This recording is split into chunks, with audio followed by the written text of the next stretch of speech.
Andriamanitra no tokony ekena mihoatra noho ny olona. Asan'ny apôstôly toko 10:1-9.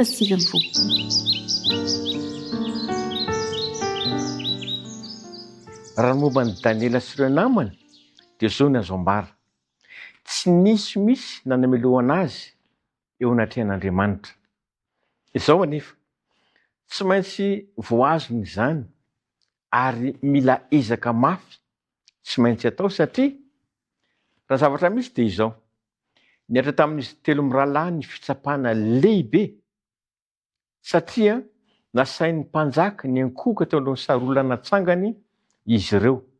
Izany anefa dia mandrara azy tsy amin'ny voninahitrin'Andriamanitra ary sampy ihany koa satria mandrafy amin'ny Andriamanitry ny lanitra izany. Zavatra mahafinaritra dia izao. Ny fidy no mahatoky tanteraka amin'Andriamanitra izy ireo satria fantany fa na ny fahalalana na ny fahaizana indrindra ny hatsaram-panana ananany dia avy amin'Andriamanitra avokoa. Tsy mora ny raharaha satria nandrahona azy mafy ny mpanjaka. Izao ny voalaza amin'ny Daniela toko 7:5-12. Dia izao no lazain'ny mpanjaka: raha miankoka sy mivavaka amin'ny sarolana izay nataoko ianareo dia tsara. Fa raha tsy mety mivavaka kosa ianareo dia tsarovy fa miandry ianareo ny lafaoro misy afo mirehitra. Ny zavatra nitranga dia izao. Nampiany mpanjaka fiaikana izany. Fiaikana izay miantsy ny Andriamanitry ny Hebreo, dia Andriamanitra izy telo mirahalahy manao hoe: iza moa izany Andriamanitra mahavonjy izany ka hamonjy anareo eo an-tanako?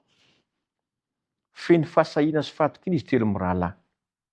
Ary nataony ampahendrena namarin'ny mpanjaka nanao hoe: ry Nebokadnezara, tsy misy antony tokony hamalinay akory ny amin'izany resaka izany. Fa izao no nambarany ary izao nan'izy mirahalahy azy: Andriamanitra izay tomponay dia mahavonjy anay amin'ny lafaoro misy afo mirehitra. Manampy izany tokoa ny fahambaran'izy ireo nanao hoe: ary na izany aza dia aoka ho fantatrao ry mpanjaka fa ny Andriamanitrao tsy ho tomponay, ny siarola volamena natsanganao tsy hivavahanay. Ry mpiaino malala, fiaikana lehibe izany nataon'izy telo mirahalahy izany. Mpanjaka no manoloana azy ary sanilaza izy, sananohitra mihitsy ny tenin'ny mpanjaka nanao hoe: ny Andriamanitrao tsy hivavahanay ary sary olona izay natsanganao, izany hoe ilay fahefana, ilay voninahitry ny mpanjaka Nebokadnezara mihitsy no nosetrainy izy ireo. Ny vokany dia izao: tezitra, rombotra Nebokadnezara dia natsipo tao anaty lafaoro izy telo mirahalahy. Ry mpiaino malala, ny vaovao mahafaly dia izao: ny hazakazak'Andriamanitra hanampy ny mpanompo. Satria mantsy tsy avelan'Andriamanitra hiady irery isika eo amin'ny fiaikana hatrehintsika. Rehefa manolo tena ny joro mahatoky isika, rehefa manolo tena isika ny hiankina amin'Andriamanitra, dia tsy irery ianao. Raha fitiana dia izao: izany rehetra izany dia fanambarana ny finoana izy telo mirahalahy fa Andriamanitra no tompony zavatra rehetra, dia Andriamanitra marina sy velona. Faharoa, nampanaiky ny mpanompo sampy izy ireo fa lehibe sy mahery Andriamanitra. Inona izany ny torohevitra ho raisina? Inona ny toromarika tokony ho ampiaritsika? Voalohany, tsy maintsy asehontsika fa Andriamanitra irery ihany no miamboninahitra sy ankofana. Mety hisy fiaikana amin'ny fiainanao. Mety handalo sedry ianao amin'ny tontolo ara-panahy. Mety hiaritra manainy izany rehetra izany. Tsarovy fa mila anao mijoro Andriamanitra. Mila anao maneho ny voninahin'Andriamanitra. Tiany mihitsy raha ianao izay miaino izao fandaharana izao mihitsy no fitaovana ampiasainy hanehoany ny heriny sy ny voninahiny amin'ny hafa.